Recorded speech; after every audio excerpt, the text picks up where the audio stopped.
Cooking with Shahnaz চেনেললৈ আপোনালোক সকলোকে স্বাগতম জনাইছোঁ। আজি মোৰ চেনেলত লৈ আহিছোঁ পাস্তা এনেদৰে বনাই খালে খুবেই টেষ্টি হয়। পাস্তা বনাবলৈ এয়া লৈছোঁ 1 পেকেট পাস্তা, ঘিৰ সলনি বাটাৰো ল'ব পাৰে, মেগী মছলা, গাখীৰ লৈছোঁ 1 গিলাচ আৰু এয়া লৈছোঁ ময়দা। প্ৰথমে এখন কেৰাহীত 15 পৰা 20 মিনিট সময় 1 কাপ পানীত পাস্তাখিনি বইল কৰি ল'ম।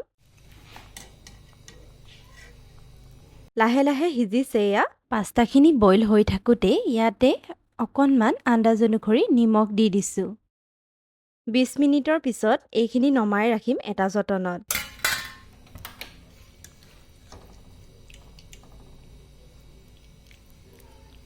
এতিয়া এখন কেৰাহী গেছত পাতিছোঁ আৰু গৰম হওঁতে ইয়াতে 1 চামুচ ঘি দি দিছোঁ। গেছটো ল' ফ্লেমত ৰাখিছোঁ। 2 মিনিটতে ঘিখিনি গৰম হ'ল আৰু এতিয়া ইয়াতে একেই চামুচৰ জোখেৰে ময়দা 1 চামুচ দি ভালদৰে লৰাই দিছোঁ।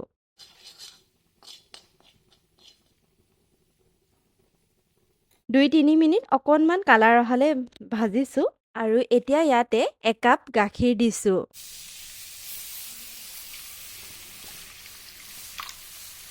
লাহে লাহে ল' ফ্লেমত উতলিবলৈ দিম। মেগী মছলাখিনি এড কৰি দিছোঁ।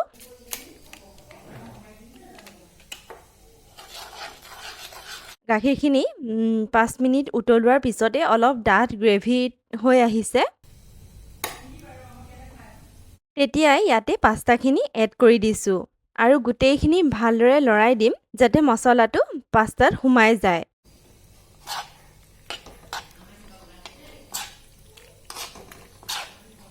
ওপৰত আৰু অকণমান মছলা দি দিছোঁ, নিদিলেও একো নাই। এনেদৰে 5 মিনিটমান গেছত ৰাখি এয়া পাস্তা ৰেডি হৈ গ'ল। এনেদৰে খাই খুবেই টেষ্টি হয়। আপোনালোকেও ট্ৰাই কৰি চাবচোন, ভাল পাব।